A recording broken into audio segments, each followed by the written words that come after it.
నాకు అవకాశం వచ్చిన బ్రదర్కి నా వందనాలు, చేరవచ్చిన మీ అందరికీ నా వందనాలు. యేసయ్య శిలువలో పలికిన 7 మాటల్లో నాకు 2వ మాట ఇచ్చారు కనుక దానికి కృతజ్ఞతాస్తుతులు. అలాగే లూకా సువార్త 23వ అధ్యాయము 43వ వచనం చదువుకుందాం.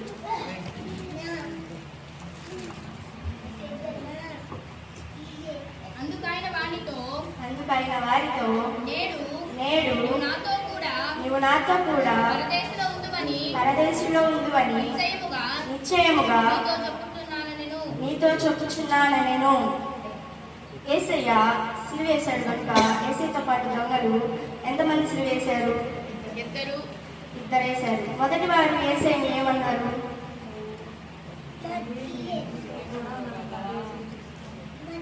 మొదటివాడు నీవు అప్రభాది బట్టి మమ్మల్ని నీతో పాటు నీ కూడా ఎందుకు మాకు తెప్పించుకొని మమ్మల్ని చూడండి. మొదటివాడు ఏమన్నాడో చదువుకుందాం. బైబిల్ అనేది 39 చదువుకుందాం. వేలాడబడిన ఆ నేరస్తులలో ఒకడు ఆయనను దూషించి రక్షించుకొనుము ఆయనను దూషించి